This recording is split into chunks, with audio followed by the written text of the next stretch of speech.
Hi everyone, welcome back to my channel cook and life. അപ്പോൾ നമ്മളിന്ന് വീണ്ടും ഒരു റംദാൻ റെസിപ്പി ആയിട്ടാണ് വന്നേക്കണത്. ബ്രെഡ് മയോണൈസ് ബോൾസ് എല്ലാവർക്കും ഇഷ്ടപ്പെടുന്ന, അതുപോലെ തന്നെ ഈസി ആയിട്ട് നമുക്ക് ഉണ്ടാക്കാൻ പറ്റുന്ന ഒരു റെസിപ്പിയാണിത്. പിന്നെ റെസിപ്പിയിലോട്ട് കടക്കുന്നേക്കാൾ മുൻപായിട്ട് എന്നും പറയാറുള്ള പോലെ എൻ്റെ ചാനൽ സബ്സ്ക്രൈബ് ചെയ്യാത്തവർ ഒന്ന് സബ്സ്ക്രൈബ് ചെയ്ത് വിടണം. അതുപോലെ തന്നെ വീഡിയോ ഇഷ്ടപ്പെടുകയാണെങ്കിൽ നിങ്ങൾ ലൈക്കും കമൻറ്റും അടിക്കാൻ മറന്നു പോകരുത്.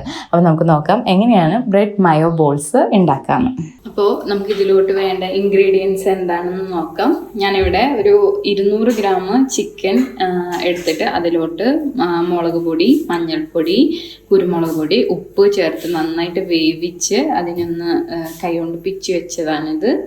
പിന്നെ നമുക്ക് കുറച്ച് ബ്രെഡ് സ്ലൈസസ് വേണം. അതിൻ്റെ എഡ്ജസൊക്കെ ഞാൻ കളഞ്ഞിട്ട് അത് ക്രംസ് ആക്കി പൊടിച്ചു വെച്ചിട്ടുണ്ട്.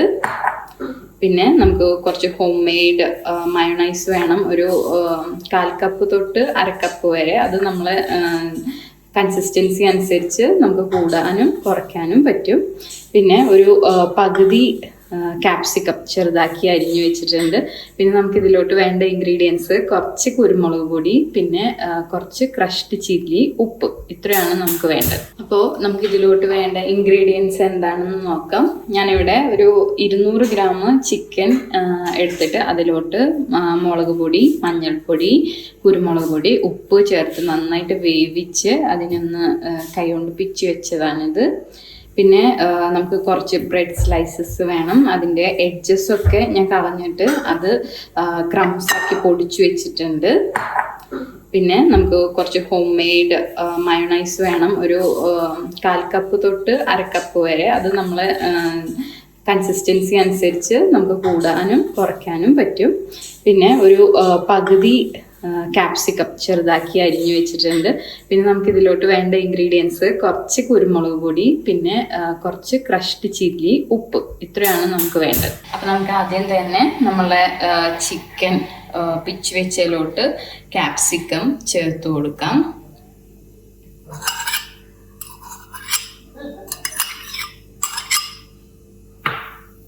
അതുപോലെ നമുക്കൊരു 2 ടേബിൾ സ്പൂൺ മയോണൈസ്.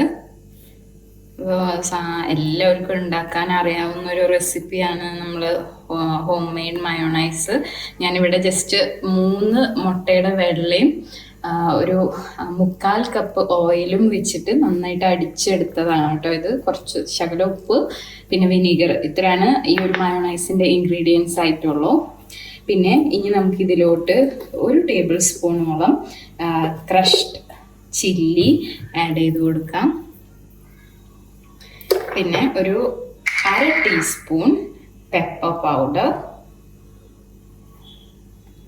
ആഡ് ചെയ്യാം. പിന്നെ ആവശ്യത്തിന് ഉപ്പ്. ഇത്രയും ചേർത്ത് കൊടുത്തിട്ട് നമുക്കിതിനെ നന്നായിട്ടൊന്ന് കുഴച്ചെടുക്കാം. അപ്പം നമ്മൾ നേരത്തെ മസാല നന്നായിട്ട് കുഴച്ച് വെച്ചിട്ടുണ്ട്. നേരത്തെ ഞാൻ ആഡ് ചെയ്തത് 2 ടേബിൾ സ്പൂൺ നമ്മൾ മയോണൈസ് ആയിരുന്നു. അതിൽ കൂടെ ഒരു 2 ടേബിൾ സ്പൂണും കൂടി ഇട്ടിട്ട് നല്ല പേസ്റ്റ് രൂപത്തിൽ നമുക്കിതിനാക്കിയെടുക്കണം. കണ്ടോ, അധികം ഓവറാക്കരുത്. നമ്മൾ ഉണ്ടാക്കിയ മയോണൈസ് മുഴുവൻ ചിലവാകണമെന്ന് പറഞ്ഞിട്ട് അങ്ങനെ ചെയ്യരുത്.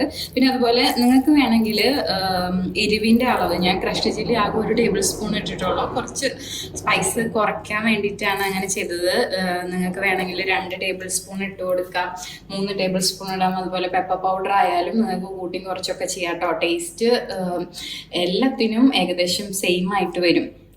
അപ്പം നമുക്കിത് എങ്ങനെയാണ് സെറ്റ് ചെയ്യണമെന്ന് നോക്കാം. അപ്പോൾ ഞാനിവിടെ ഒരു ബൗളിൽ കുറച്ച് വെള്ളം കൊണ്ടുവന്ന് വെച്ചിട്ടുണ്ട്. അപ്പോൾ നമ്മൾ മുറിച്ച് വെച്ചേക്കണ ബ്രെഡിൻ്റെ ഓരോ സ്ലൈസും ഈ വെള്ളത്തിൽ ജസ്റ്റ് ഒന്ന് പൊക്കിയെടുക്കാം. അപ്പോൾ നമുക്ക് ബ്രെഡ് ഇതുപോലെ പിടിച്ചിട്ട് നമുക്ക് മസാല കുറച്ചെടുത്ത് ഇതിൻ്റെ സെൻറ്ററിലോട്ടായിട്ട് വെച്ച് കൊടുക്കാം. കറക്റ്റ് സെൻറ്ററിലാക്കാം. ആക്കിയതിന് ശേഷം ഒരു എഡ്ജിൽ നിന്ന് പതുക്കി മസാലേനൊന്ന് കവർ ചെയ്ത് കൊടുക്കാം.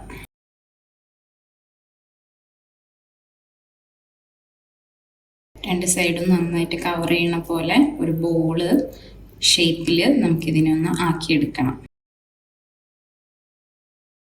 ഇങ്ങനെ എല്ലാതും നമുക്ക് ആദ്യം തന്നെ ഒന്ന് ആക്കി വെക്കാം ബോൾ ഷേപ്പിൽ. അപ്പോൾ നമ്മൾ ഉണ്ടാക്കി വെച്ചേക്കണ ഓരോ ബോളും എടുത്തിട്ട് ബ്രെഡ് ക്രംസിൽ നന്നായിട്ടൊന്ന് മുക്കിയെടുക്കുക. എല്ലാ സ്ഥലത്തും ബ്രെഡ് ക്രംസ് ആയിട്ടുണ്ടാവണം, എന്നാലാണ് നമുക്ക് നല്ല കളറൊക്കെ കിട്ടുള്ളൂ. ഇങ്ങനെ നമുക്ക് എല്ലാതും ചെയ്തെടുക്കാം. അപ്പോൾ ഒരു ചീൻചട്ടി വെച്ച് അതിലോട്ട് ആവശ്യത്തിന് എണ്ണ ഒഴിക്കുക. എണ്ണ നന്നായിട്ട് ചൂടായി വരുമ്പോൾ നമുക്ക് നമ്മളുടെ ബ്രെഡ് ബോൾസ് ഇതിലോട്ടിട്ട് ഫ്രൈ ചെയ്തെടുക്കാം.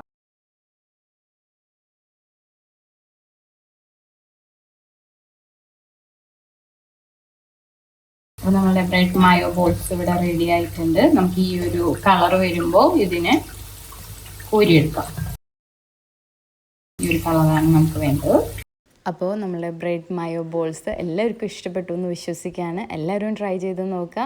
അതുപോലെ തന്നെ ഞാൻ ഒന്നും കൂടി ഓർമ്മിപ്പിക്കുകയാണ്, എൻ്റെ ചാനൽ സബ്സ്ക്രൈബ് ചെയ്യാത്തവർ ഒന്ന് സബ്സ്ക്രൈബ് ചെയ്ത് വിടണം. അപ്പോൾ നമുക്ക് ഇനിയും നല്ലൊരു റെസിപ്പി ആയിട്ട് നാളെ കാണാം. until then take care, bye bye.